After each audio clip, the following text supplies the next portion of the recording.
What's good, my man of society? It is your host with the most, Shadow Love, back at you with another video. Make sure you guys like, comment, and subscribe to the channel. It's absolutely free. That is how you help my channel get into the algorithm. I highly appreciate if you go ahead and do that.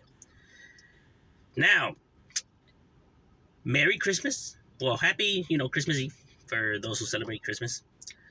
Now, what I wanted to get into was a question I was asked by, well, I don't know if he's a subscriber because, by the way he was asking, I don't know if he really is a subscriber or if my content somewhat bothers him, but pretty much he was saying that he doesn't understand, and he thinks that gang members don't understand what love is, right? Because, they fight and kill each other over streets that don't belong to them, right?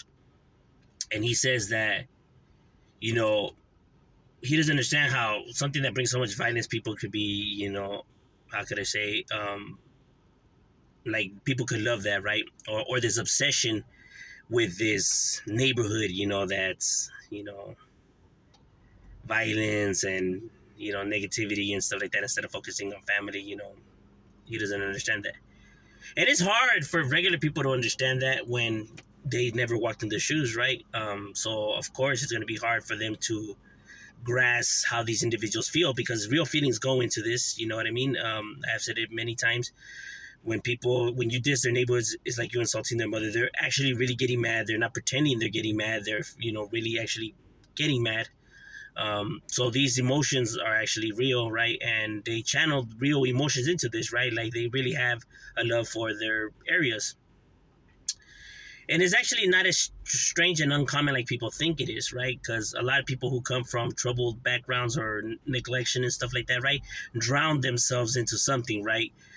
What these gang members, how they love their neighborhoods, their gangs or whatever, is no different than, let's say, why Mike Tyson became great, or several of these boxers, right?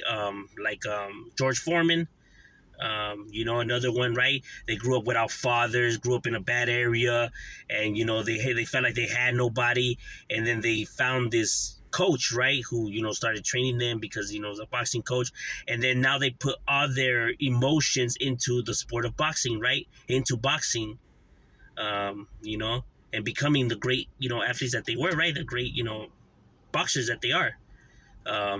Hurting people nonetheless, right? I mean, people are paying for it in order, but nonetheless, it's still violence. It's still hurting people. People could still lose their life receiving any punch to the head,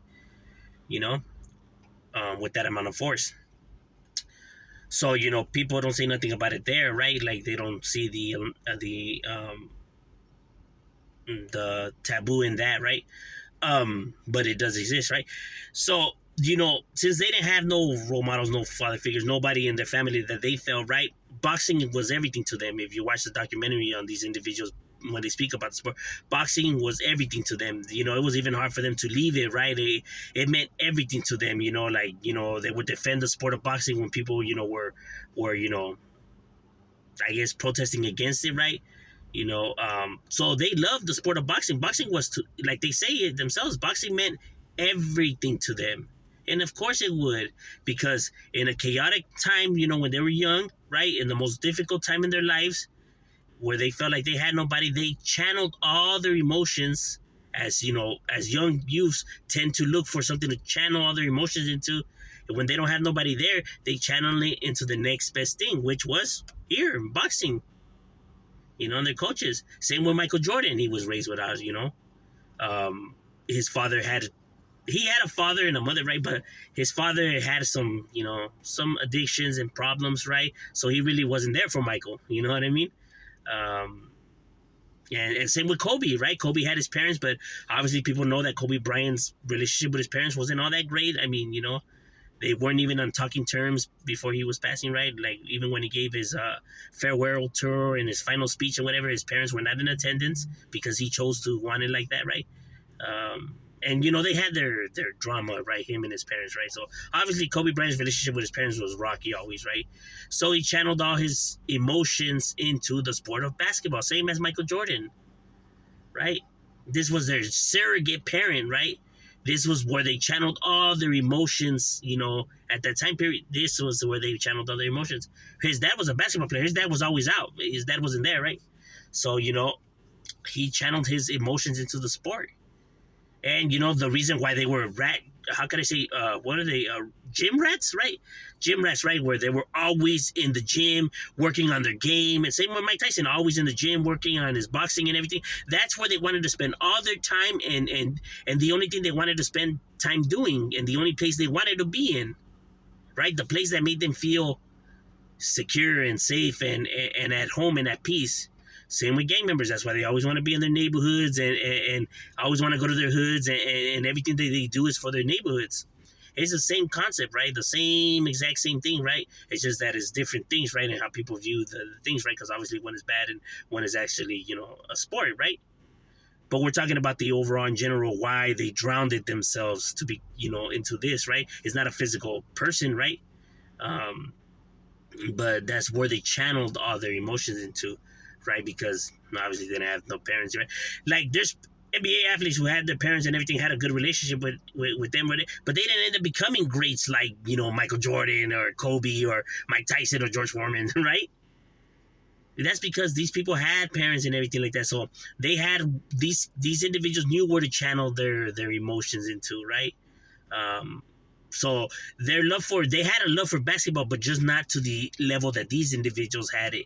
But that's because these individuals felt like they had nobody but these things, right? But overall, people look to where to channel their emotions into, right? And if you're not there, right, if you choose to neglect your children for whatever reason, because you prioritize work, or because you prioritize this or that, or going out, or with your friends or whatever, when you prioritize and neglect, the child is going to look somewhere else to channel all his affection into.